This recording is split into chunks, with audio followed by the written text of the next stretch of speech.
Chilli का सुना है? शेख चिल्ली सुना है? शेख चिल्ली सुना है कि नहीं? क्या? शेख चिल्ली डॉक्टर था, उसके पास एक मरीज आया, लिख रखा था 100 रुपए, अगर 100 रुपए दो और अगर इलाज ना हो ये क्या कर रहा? कई शेख चिल्ली है ना, और ये नहीं, शेख चिल्ली, एक शेख चिल्ली था। क्या था? शेख चिल्ली था। तो उसको किसी जो है कि घी का व्यापारी था, घी का व्यापारी था। तो उसने शेख चिल्ली, वो घी को मतलब खरीदता था गांव में, पुराने जमाने में। तो गांव में खरीदता था तो उसको बेचता था। तो किसी के यहाँ उसने घी खरीदा, और घी खरीदा तो शेख चिल्ली मिल गया। तो उससे बोला कि मेरा घी पहुंचा दोगे मेरे घर तक? बोला पहुंचा दूंगा। तो बोला कितना रुपया लोगे? तो बोला 1 रुपए। उस जमाने सस्ता ही जमाना था। तो बोला 1 रुपए पहुंचाने का दूंगा। तो बोला ठीक है, चले चलो। तो उसने सिर पर अपने घी का मटका, अब पहले जो है मिट्टी के मटके होते थे, मिट्टी के बर्तन होते थे, घी आदि उसी में रखा जाता था। दूध भी जमाते थे माई, मिट्टी के बर्तन होता था। क्या होता? और उसमें बड़ा स्वादिष्ट भी होता था। आजकल जो स्टील में करते हैं उसमें वो स्वाद नहीं आता। तो अब उसके बाद क्या हुआ है, तो उसने इस पर रख लिया सिर पर। अब चला तो कल्पनाओं की दुनिया में पहुंच गया। कहाँ पहुंच गया? कि अगर ये जो है घी सेठ के यहाँ पहुंचा दूंगा तो मुझे 1 रुपए मिल जाएगा। 1 रुपए मिलेगा तो एक बकरी खरीद लूंगा।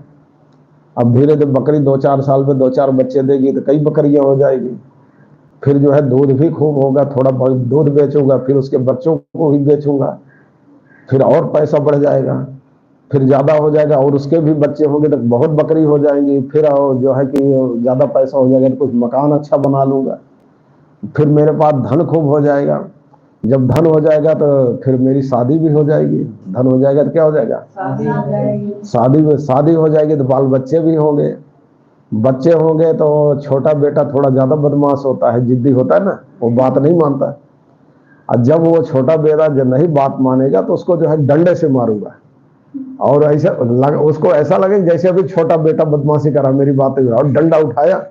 उसको ये नहीं पता कि मेरे सिर पर वो घी का, और डंडा उठाया तो सिर का मटका गिरा, और गिरा तो फट गया, मटका टूट गया, सारा घी मिट्टी में मिल गया। और सेठ बेचारा हक्का बक्का, किसने मेरा सारा घी बर्बाद कर दिया। उसके बाद सेठ ने उसको 1 थप्पड़ लगाया, शेख चिल्ली को। बोला मूर्ख कहीं का, तूने मेरा सारा घी बर्बाद कर दिया। बोला तुम्हारा तो सारा घी बर्बाद हो गया, मेरी सारी गृहस्थी बर्बाद हो गई। क्या हो गई? तो इसी को गंधर्व नगर कहते हैं। कल्पनाओं की दुनिया में आदमी कल्पनाओं में इतना डूब जाता है कि अपनी वास्तविकता को पहचान नहीं पाता। तो कल्पनाओं की दुनिया में जब पहुंच जाता है थोड़ी देर सुखी हो जाता है। कल्पना करते करते क्या हो जाता है? डॉक्टर सर्वपल्ली राधाकृष्णन थे, जो भारत के दूसरे राष्ट्रपति थे, द्वितीय राष्ट्रपति, जिनका जो है जन्म दिवस 5 सितंबर को शिक्षक दिवस मनाते हैं ना। तो डॉक्टर सर्वपल्ली राधाकृष्णन ने अपने जो है कि एक पुस्तक में लिखा है कि एक भिखारी था, झोपड़ी में रहता था, भीख मांग कर लाता था, गांव से आसपास भीख मांगता, लाता, जो लाता उसी से उसके परिवार का खर्चा चलता था।